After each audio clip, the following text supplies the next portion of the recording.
And my boyfriend, he's not a comedian, but he's in a funny business too, medicine.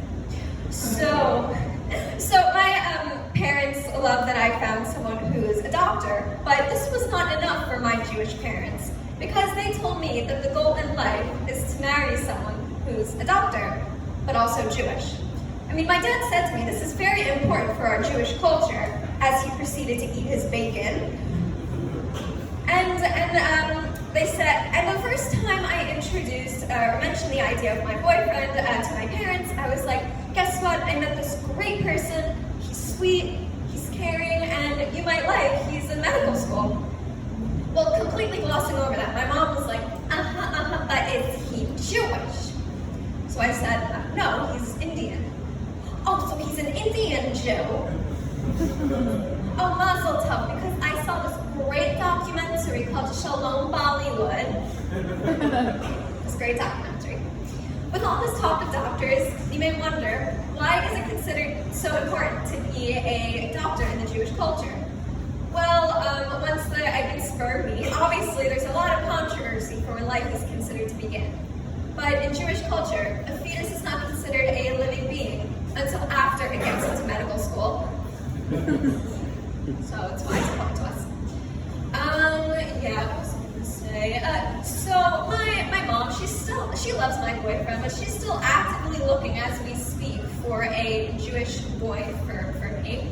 And for example, I invited her to one of my comedy shows. She gets there a little bit before me. And would you believe, when I get there, she has managed to find the only Jewish man in the room and has been talking to him. In other words, she is trying to arrange a marriage for me. And Jewish mothers, they use this thing called JPS.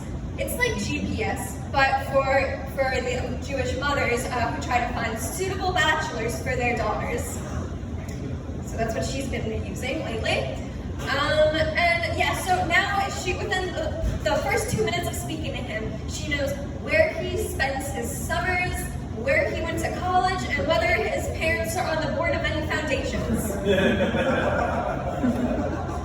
I said to him, if my mom is scaring you, blink twice. And he did.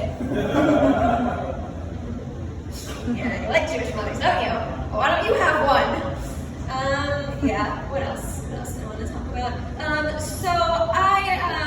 My parents, one thing that they do really like, they support my comedy, they think it's great. But I just know that if I were to perform just anywhere and everywhere, that they wouldn't like that as much. And what I mean by this is, I was in an Uber ride, and my driver was telling me how one of his passengers was doing stand-up comedy for him. And I was thinking, like, what would that look like, doing comedy for your Uber driver audience of one? Like, what's the deal with taxis? I'll be here all night, folks, until you arrive to my destination. You can catch him in his next performance, which is in a Lyft.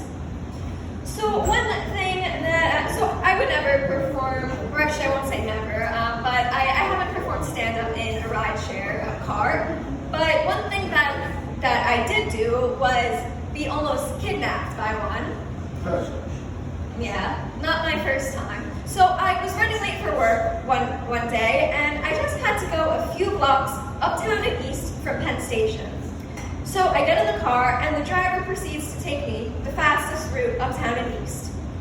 On the west side, through the Lincoln Tunnel, heading into New Jersey. For those of you who aren't familiar, the Lincoln Tunnel is on the west side.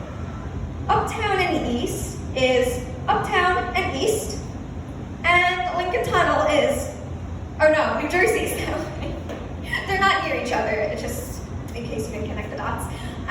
So this driver is taking me through the Lincoln Tunnel, and he's getting further and further from where I need to go, and I'm freaking out. I'm feeling like Jennifer Coolidge from The White Lotus, like, oh gosh, he's gonna murder me.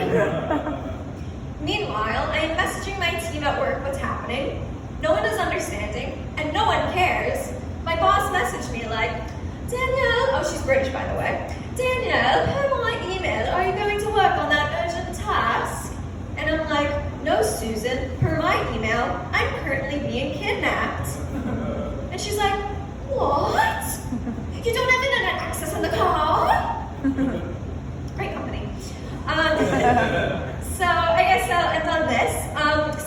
should know about me is I have a seagull laugh.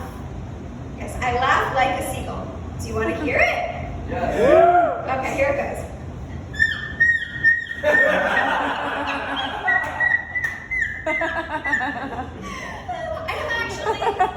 I have attracted seagulls at the beach. Really. And I feel like they think it's a mating call. So they hear my beautiful mating call. They're like, well, that's the most wonderful noise I've ever heard. I must meet her. So he flies down, sees me, and he's like, your mating call doesn't match your profile? And I can also sound like a dolphin. And you may be wondering, how do you figure that out? Well, similar story. I went on a date with a dolphin, and I wasn't who he thought I was. No, actually, I was talking about Elon Musk's recent baby's name, AEX whatever, with a friend. And they asked me, how do you think it's